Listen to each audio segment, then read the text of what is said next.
నమస్తే, తెలుగు రాజ్యంకి స్వాగతం. నేను మీ సంధ్య. గత కొన్ని వారాలుగా భారత ఆర్థిక వ్యవస్థలో ఒకే ఒక చర్చ విపరీతంగా సాగుతోంది. అదే అమెరికా డాలర్తో పోలిస్తే భారత రూపాయి విలువ దారుణంగా పడిపోవడం. అవును, అంతర్జాతీయ మార్కెట్లో జరుగుతున్న కొన్ని పరిణామాల వల్ల రూపాయి విలువ ఎన్నడూ లేని విధంగా బలహీనపడుతూ ఎంతో ప్రతిష్టాత్మకమైన 100 మార్కుకు అత్యంత చేరువగా వచ్చేసింది. రూపాయి విలువ సెంచరీ దాటేసి 100 రూపాయల మార్కును దాటిపోవడం ఇప్పుడు కేవలం కాలం నిర్ణయించాల్సిన విషయంగా మారిపోయిందని టాప్ ఎకనామిస్టులు సైతం అంచనా వేస్తున్నారు.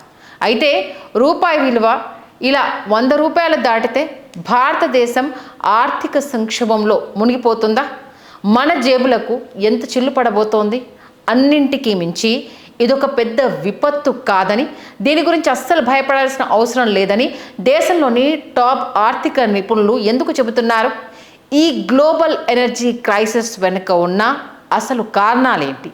ఈ వీడియోలో చూద్దాం. అసలు రూపాయి విలువ ఇలా ఉన్నట్టుండి పడిపోవడానికి ప్రధాన కారణం ఏంటి? పశ్చిమాసియాలో సాగుతున్న తీవ్ర ఉద్రిక్తతలు మరియు యుద్ధ వాతావరణం. ఇరాన్, ఇజ్రాయెల్, అమెరికా దేశాల మధ్య జరుగుతున్న ఈ యుద్ధం కారణంగా అంతర్జాతీయంగా క్రూడ్ ఆయిల్ ధరలు ఒక్కసారిగా మండిపోతున్నాయి.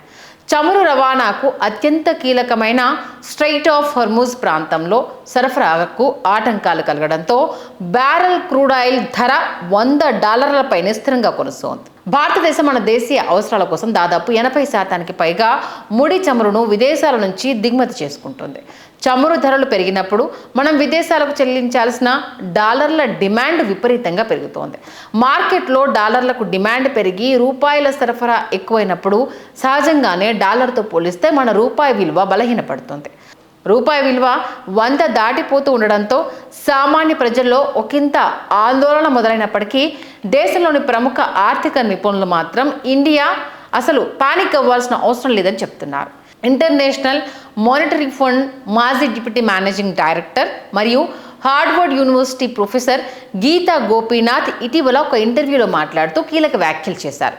కరెన్సీ ఎక్స్చేంజ్ రేట్ అనేది ఒక నంబర్ మాత్రమేనని, పాలసీ మేకర్లు ఆ సింబాలిక్ నంబర్ మీద కాకుండా దేశంలోని ఉద్యోగాలు, ద్రవ్యోల్బణం మరియు ఆర్థిక వృద్ధి రేటుపై దృష్టి పెట్టాలని ఆమె సూచించారు. అదేవిధంగా 16వ ఆర్థిక సంఘం చైర్మన్ మరియు నీతి ఆయోగ్ మాజీ వైస్ చైర్మన్ అరవింద్ పనగారియా కూడా దీనికి మద్దతుగా నిలిచారు. 100 అనేది 99 లేదా 101 లాంటి ఒక నంబర్ మాత్రమేనని, దీని చుట్టూ ఉన్న సైకాలజీని చూసి రిజర్వ్ బ్యాంక్ ఆఫ్ ఇండియా ఎలాంటి ఒత్తిడికి లోనవ్వాల్సిన అవసరం లేదని ఆయన స్పష్టం చేశారు.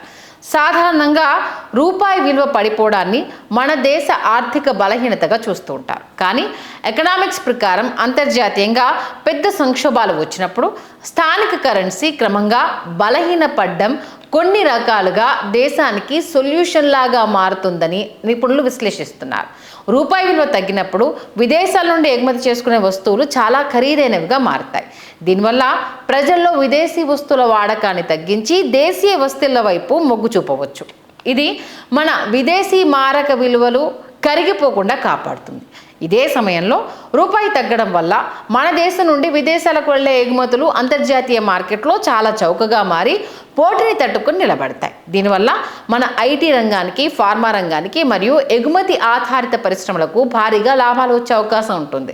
రూపాయి తగ్గడం వల్ల లాభాలు ఉన్నప్పటికీ దాన్ని పూర్తిగా నియంత్రణ లేకుండా వదిలేయడం దేశానికి చాలా ప్రమాదకరం. అందుకే రిజర్వ్ బ్యాంక్ ఆఫ్ ఇండియా రూపాయి విలువను ఒకసారి పడిపోనివ్వకుండా మార్కెట్లోకి దిగి కంట్రోల్ చేస్తుంది. ఎందుకంటే ఇంపోర్టెడ్ ఇన్ఫ్లేషన్ అంటే దిగుమతుల ద్వారా వచ్చే ద్రవ్యోల్బణం భారీగా పెరుగుతుంది.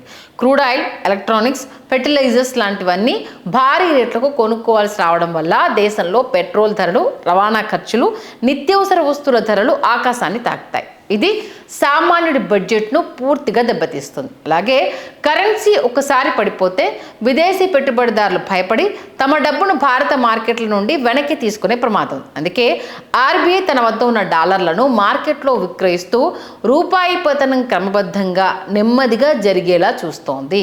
అంటే అరవింద్ పన్గారియా చెప్పినట్లుగా భారతదేశ ప్రస్తుత ఆర్థిక పరిస్థితి 2013 నాటి అటు టేపర్ టాంట్రమ్స్ సంక్షోభం లాంటిది కాదు. నాడు దేశంలో ద్రవ్యోల్బణం రెండింకల స్థాయిలో ఉండగా నేడు మన మానిటరీ మేనేజ్మెంట్ మరియు బ్యాంకింగ్ వ్యవస్థ చాలా పటిష్టంగా ఉన్నాయి. కాబట్టి రూపాయి 100 మార్కును తాకినా దేశం సంక్షోభంలో పడిపోదు. అయితే ఆర్బీఐ ముందున్న అసలు సవాలు రూపాయిని 100 వద్ద ఆపడం కాదు, ఆ పతనం వల్ల దేశంలో ద్రవ్యోల్బణం పెరగకుండా చూసుకోవడం మరియు ఉద్యోగ అవకాశాలు దెబ్బతినకుండా ఆర్థిక స్థిరత్వాన్ని కాపాడడం. మరి డాలర్తో పోలిస్తే రూపాయి సెంచరీ కొట్టబోతుండడంపై, రాబోయే రోజుల్లో పెరగనున్న ధరలపై మీ అభిప్రాయం ఏంటో కింద కామెంట్ సెక్షన్లో తెలియజేయండి. హలో, తెలుగు రాజ్యం ఛానల్ చూస్తున్నారా? సామాజిక రాజకీయ జీవన చిత్రణే తెలుగు రాజ్యం. అతిశయోక్తులు అసత్యాలు ఉండవు. రాజకీయ కోణం కాదు, ప్రజా కోణమే కొలబద్ద. తెలుగు రాజ్యం వీక్షణ మీ ఉత్తమ అభిరుచికి నిదర్శనం.